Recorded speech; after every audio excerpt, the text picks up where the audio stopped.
I want to take the time today and just really recognize that we're in a different place as a community than we were when we left for December 17th related to starting our winter break. When we left, we were around 3 to 4% positive rate within Hillsborough County. And where we sit today, we're close to 14% as a positive rate. And this is all due to the time that we have spent with our friends, our loved ones during gatherings of the holidays, which we all desperately need. But it has really started to see that coupled with a new variant that has really transitioned, and you start to see a spike within our community. And this is more for us as a school district to be able to recognize a new variant that has transitioned through to our homes, and it will eventually impact our schools every single day in our classrooms. And for us, it's all about making certain that Hillsborough County Public Schools will remain vigilant in making certain that we put mitigation strategies in place and continue to make certain that we are educating every one of our employees, we're educating every one of our community members, our stakeholders, our students, all to continue to take proactive strategies to really help us alleviate the spread of COVID-19 and the new variants that we're facing. One thing we know that we'll continue to do is encourage to wear masks when you're indoors. This continues to be a signal that is validated through the CDC guidelines, and also those continue to say that this is part of a best practice. So anytime we're indoors, we're asking and we're encouraging for masks to take place. At the same token, being able to make certain that all of our employees, all of our students, whether you're inside the classroom, in common areas, in our community, continue to take the necessary steps to be successful. We're washing our hands, making certain we're continuing to clean all the surfaces that we interact with, and just being very mindful of how we disinfect any touch point that we come and interact with every single day. One thing that we have done as started on Sunday is that we made certain that we started all of our HVAC systems so that we are primed and prepared for all of our students for a safe return on tomorrow, on Tuesday, to make certain that we do not have any gaps where there are potential areas, and make certain that we have that airflow that's circulating through every one of our facilities in a proper manner. As I remind you, we were the first in the nation to bring on board MERV 13 air filters. That's really going to help with us with moving those particles and having that great success. One thing I do have is a very important message for all of our parents, our students, and also of our employees. I want to be very clear that anyone who has COVID-19 symptoms, to please stay home. This is only going to help us in the long run become healthier in our community, in our schools. So those who have any type of symptoms, we're asking you to stay home. We are here as an organization that will help you as a learner be successful for your time out. We have a number of techniques and strategies and resources to help with that process. But if we have symptoms as an employee, at the same token as a student, please stay home. We will help you to identify if there's a need for an immediate testing location. One thing we see, our community continues to open their many additional testing sites to help with rapid assessments.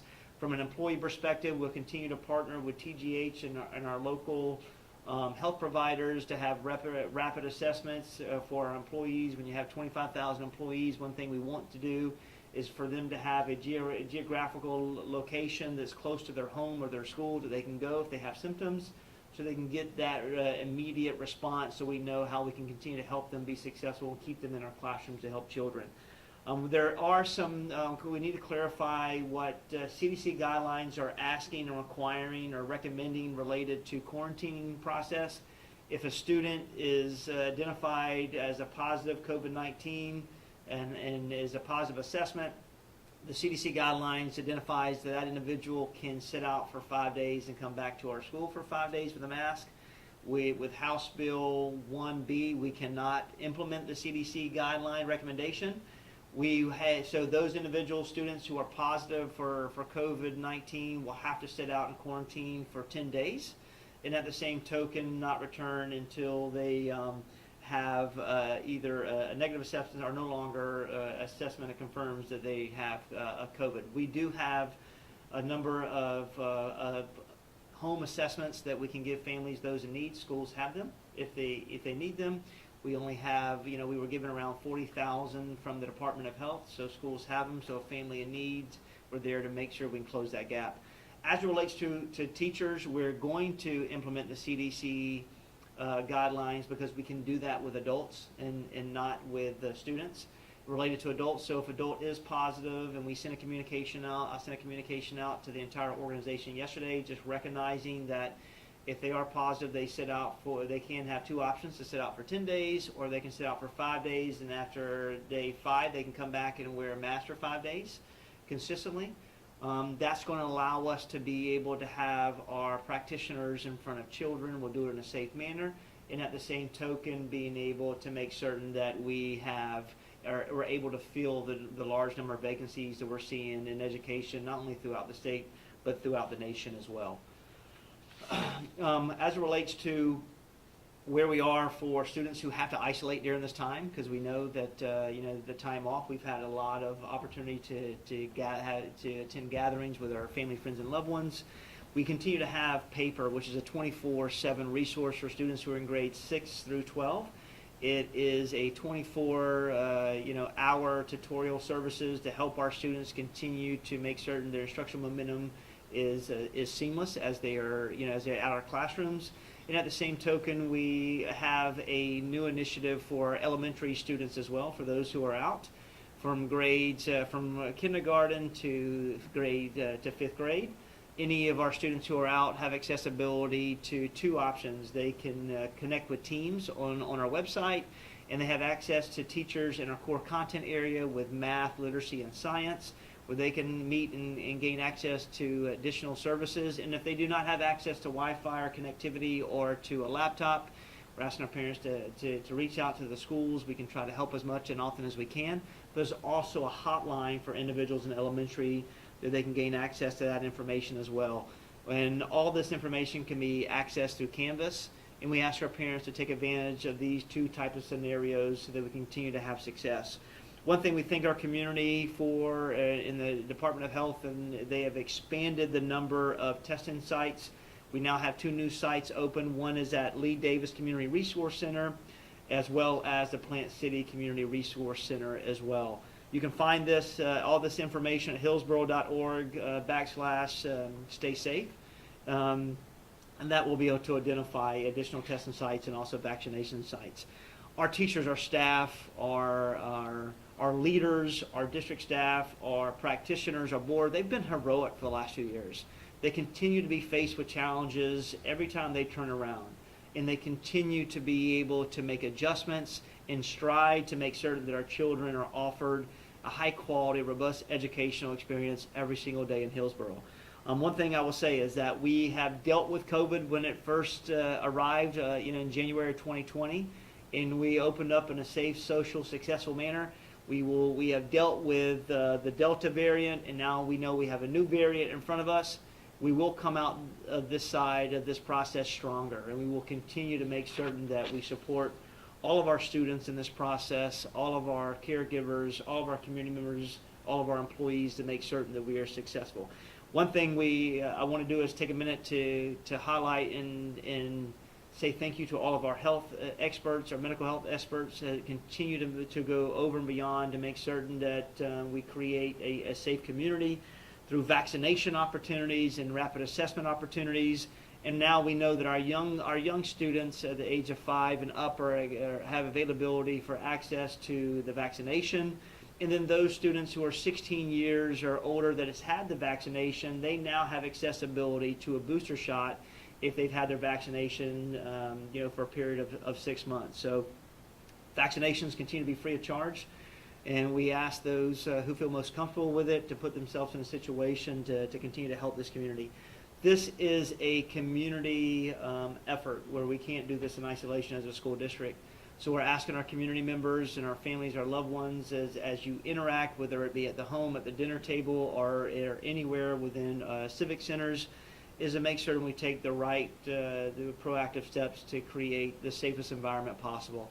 Continue to leverage all the resources that I spoke about so that we can create a safe environment educationally. At this time, I'm going to I'll ask our board chair, Mrs. Combs, to come and step up to address a little bit, and then I'll come back and answer any questions that you may have as we move forward and get ready for the second semester, which starts tomorrow upon our return. Thank you, Superintendent Davis. I just want to say that it's hard to imagine here we are in the second year and we're continuing with COVID and how it's impacting our schools and students. But I think what we're seeing more than ever is our schools are really at the center of the community and how important it is for students to be there and consistently have access to public education. We know that many children need that every day. They depend on food, they depend on the education, and they depend on the social and emotional impact of schools. So I think first and foremost, to thank the principals, the teachers, the faculty, the staff, the bus drivers, everybody who's working so hard to give kids some kind of normalcy during a time that's so difficult. I think we're always going to think, we thought, is it going to be here for a year? Here we are, year 2, and we're learning that we need to adapt and live with this because we can't have children out of school for years. And we know that students belong in schools. That's where they need to be. So we want to continue to encourage people to wear masks, to do all the things that we need to do. If you feel sick or you have symptoms, make sure you stay home because we really want to make sure we continue to decrease and not increase. We anticipate a spike, but thankfully this variant is not as powerful as the last one. And so I know, I'm sure everybody here knows many, many people have had this newest variant, and I think we need to realize that we need to continue giving kids the support that they need by continuing to keep our schools open and making sure that's a place where students can go and feel safe and continue to thrive in their educational needs. Thank you.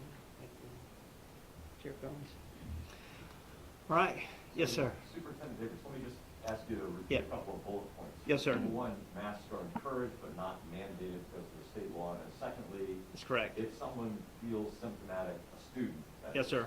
they need to get tested on their own outside the schools. Yes, sir. We want them, first and foremost, we cannot mandate mask with House Bill 1B. We'll continue to encourage and we'll continue to do so as an organization, especially as Ms. Combs said, the center of the community. As it relates to assessments, we are asking that any student that has symptoms to please connect with outside accessibility to go get assessed as quick as you can. To stay home first and foremost, and then start to move toward that home assessment or going to a provider to be able to have that assessment so we can determine whether or not they have been identified as a positive case. We do, as I said earlier, we were given a number of home assessments from the Department of Health. We wish we had some, plenty to give out to every student that we within our organization. We just don't have that many. We were given around 40,000, and we'll allow those to be extended to any student or parents in need. Can you talk about the limitations that the district has in implementing mask mandates or going virtual because of state regulations that that's a are good in question. place, and how do you manage that? Yeah. So with House Bill 1B, it really gives all the rights to the families. One thing as organizations, we cannot mandate vaccinations for our employees. We cannot implement masks for our students. It gives that parent a right. As it relates to being able to transition from brick and mortar to all of virtual, there's no longer an emergency order in place that allows us to receive funding for that. So while, it'd been nice to be able to take, 4 or 5 days after the holiday to go all virtually as a school district, which now we know we are capable to do, we just don't have the luxury related to the instructional time to have time on task. As you all know, we're not in a financial situation to take that risk. So we're unable to do it, and that's all just linked to recommendations and new statute and requirements outlined through Tallahassee. Where do you stand with staffing? I mean, obviously it's a challenge across the board. Yeah. With bus drivers, with teachers, Sure. with even support personnel. Where are you right now? Related to, let's talk about where we are from. Starting school tomorrow. We have, let's just say a little bit over 2,000 I say 2,000 jobs that have to be picked up tomorrow because individuals are out. When you're looking at 25,000 employees, that's it's a lot. However, the biggest thing is we have over an 80% fill rate for tomorrow for those positions. As it relates to the staffing, at scale, it's a national issue. It's not a Hillsborough connected issue. We have over 400 instructional vacancies, that we have district staff covering, that we have coaches covering, we have teachers covering classrooms, all to make certain that children are exposed to high quality experiences. In addition to that, we still issue with busing related to being able to hire bus drivers to come in and work with our organization. So we have a number of positions, over 100 positions that we are having to hire. We're hiring every single day. We have a number of job fairs, but we see this growing legs. I've said it before, over 4,000 instructional positions are open throughout the state of Florida. And that means that over 80,000+ students aren't being served by a high quality educator. And when you look at busing, there's around 1,800 to 1,900 busing vacancies in the state of Florida as well, meaning over 150,000 students potentially aren't being picked up on time and being able to transition to school in the state. So there's a lot of work to do. We have a lot of opportunity to compete with a lot of providers as well. So, we compete every day with Amazon and UPS. However, working for Hillsborough County gives you benefits and it gives you retirement. So for those who are interested, and this is a really good place to work every day. I just wanted to ask Nadia a quick question, Sure. if I could. You've been pretty vocal about some of the concerns and frustrations you've had with Tallahassee in the past. Your hands are kind of tied now that we're in another wave. Is that just another frustration to you, that there is only so much you can do right now? I think that we've come to terms with that. We've realized that, we're not going to be able to make that choice. So we are just adjusting to that, and we're just trying to make sure that people know, hey, do the best you can, mask up. If you don't feel well, stay home. So I feel that frustration's over. Let's focus on now making sure that the learning loss isn't there, make sure that the social, emotional, the mental issues, because I think that later on we're going to see the mental health is even a larger issue that we're seeing. Teen suicide in females has increased by 56%. We're seeing so many other issues related to COVID. So I think we need to look at what we can deal with and what we can solve and focus on those, not things that we can no longer, that we can't change. What would your message to parents be, and students, and Elton, you can answer this as well, but who may be concerned about going back tomorrow? What would your message be from your district and board? I think just make sure that if you don't feel well, stay home. Make sure you're going out being tested. Wear a mask. We encourage that. But most importantly, just be happy to go back to school. Kids need that. We cannot go for years and years. We have to learn to live with what we have now, and we want to make sure that kids are in school. You can see when I walk into the school, kids are happy to be in school. For a long time, they haven't had anything normal. So the new normal for them is being at school, having to wear a mask or not wear a mask, making sure that if a child's wearing one or is not wearing one, nobody is bullying or saying anything negative. That is a choice from a parent, and making sure that kids are that we continue to focus on them for the social, emotional, and obviously academic. Because long term, this is going to be a big issue in our society. So we want to give kids the encouragement to know this is the right place, you're safe, and you're here. And the teachers, administrators are going to do everything to make sure you have a safe and wonderful year. Specific to the Omicron variant and its more mild Yep. symptoms, can you speak to how this is changing the conversation you're having with parents and students to take every symptom seriously? We've seen different variants, that we've been exposed to, and it's kind of really changing the landscape. Every variant has their different impact. The Delta variant, we opened school this year thinking that we were going to have greater success related to hitting stride, because we knew that COVID was upon us. We've kind of lived it before. But the Delta variant had such a significant impact on people related to their symptoms that it really hurt us as we tried to open up. The field positions, more students were out. It just had a serious impact. We know the new variant, from our side of it, has more impact of a stronger cold. But regardless, for us, I don't care what variant it is. If we have symptoms, our students need to stay home. And I get it. It puts a lot of pressure on our families when they have to go to work as well. But if we do not take it serious and we allow that learner to come to school, now we are potentially infecting so many students that are in that short radius around them, and we have a number of students that start missing school. And Chair Combs spoke about it.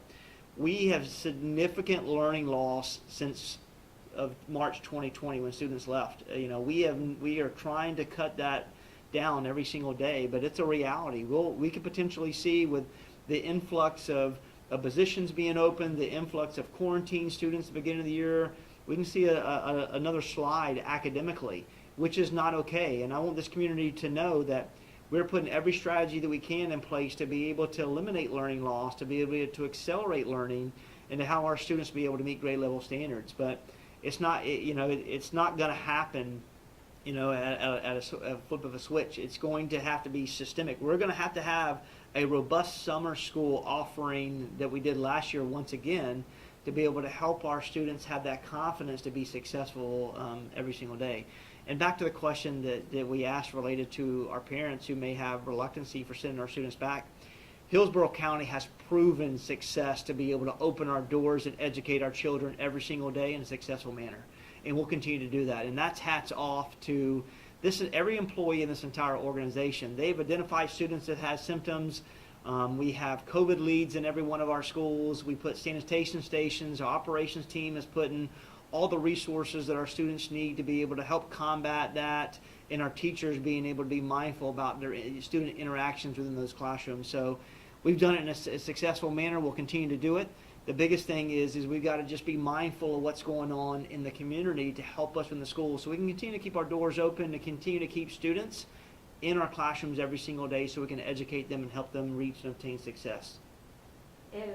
If a parent still decides that they want their child to learn virtually, is there a system in place for that, or is that over?